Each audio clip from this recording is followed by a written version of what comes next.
Mr. President. The Senator from Maine. Thank you, Mr. President.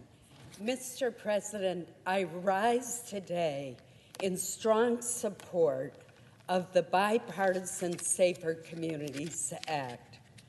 Mr. President, once again, our nation has been horrified by mass shootings, this time of shoppers killed in Buffalo, New York, and of school children and teachers murdered in Texas. 12 of us have come together to develop the bipartisan proposal before us to help address the gun violence that is plaguing our country. We were led by Senators Chris Murphy, John Cornyn, Kirsten Sinema, and Tom Tillis, and I want to thank and recognize each of them for their efforts.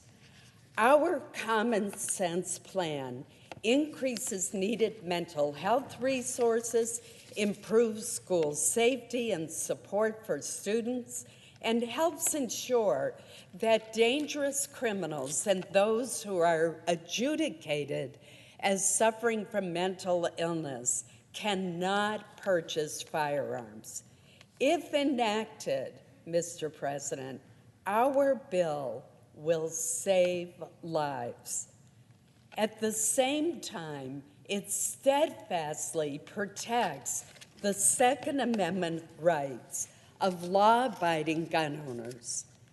It is not hyperbole to say that this legislation represents the most significant gun safety legislation in decades.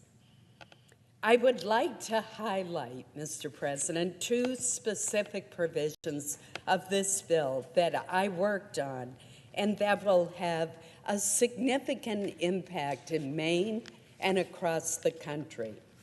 First, our bill will fund crisis intervention programs like Maine's Yellow Flag Law, which our state Supreme Court just upheld as constitutional this very week.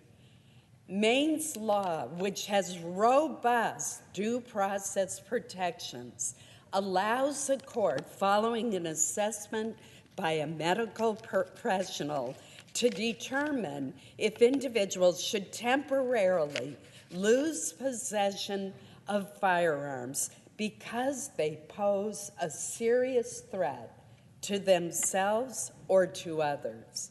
Maine's law was developed in consultation with the Sportsman Alliance of Maine, and it has likely saved lives. This federal legislation will provide Maine with more resources to fully implement this important program. It will help connect law enforcement, medical professionals, and people in crisis through telehealth services, as well as provide additional financial help to ensure that the law can be efficiently and effectively utilized when necessary. Second, our bill will also help keep guns out of the hands of dangerous criminals.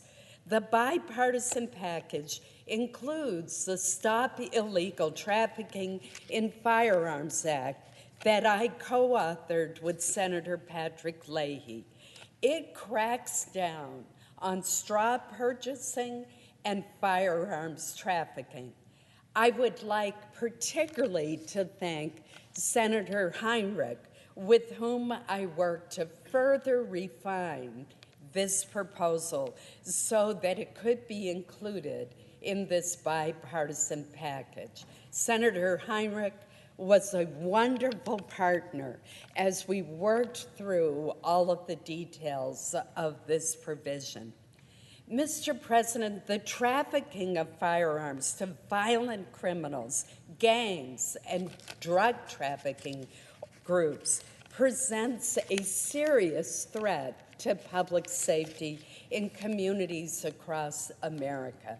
Straw purchasers, individuals who purchase guns for other people who are prohibited by law from receiving such weapons, are the linchpin of most firearms trafficking operations, which are responsible for funneling firearms into our cities and across our southern border.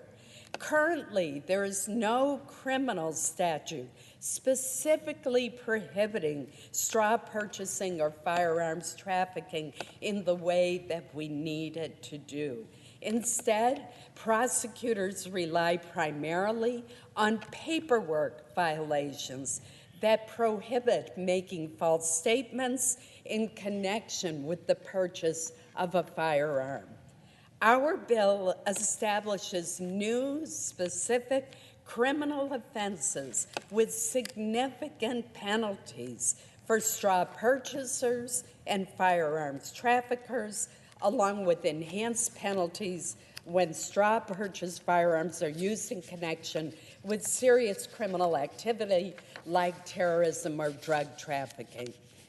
The danger presented by straw purchasers and firearms trafficking is not abstract, it's not theoretical, it's very real, a real and present danger.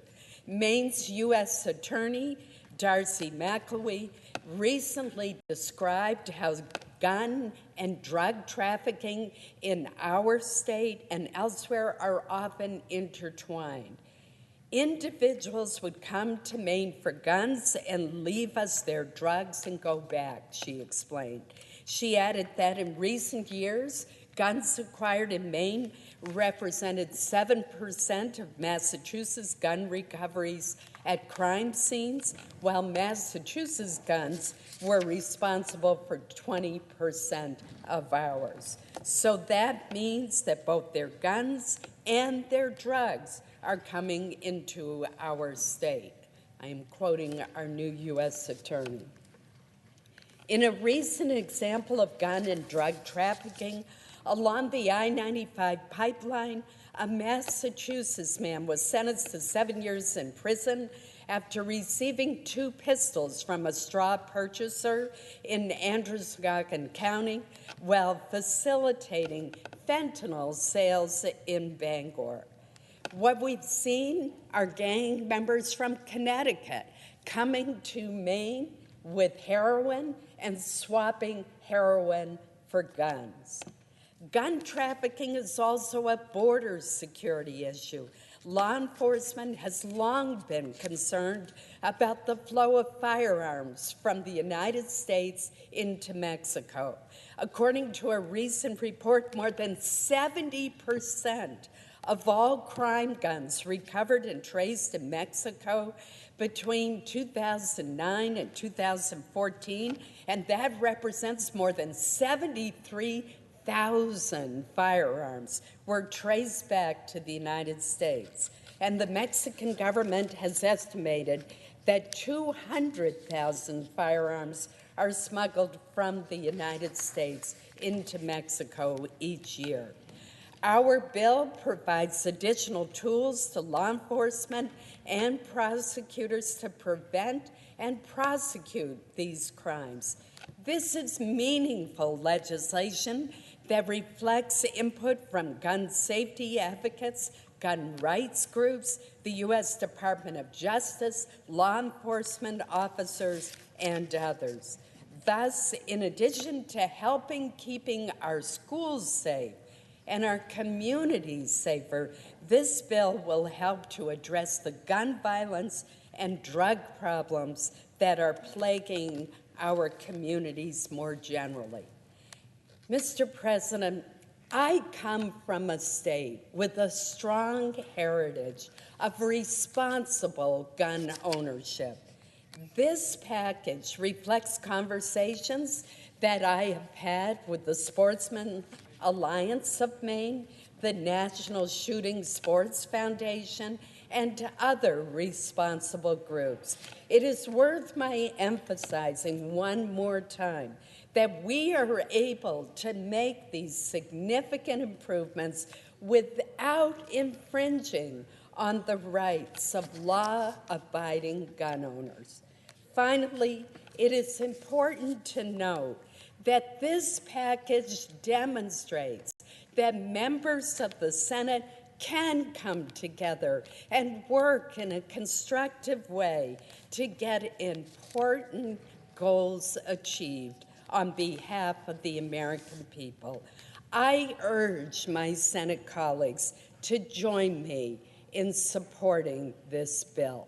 Thank you, Mr. President.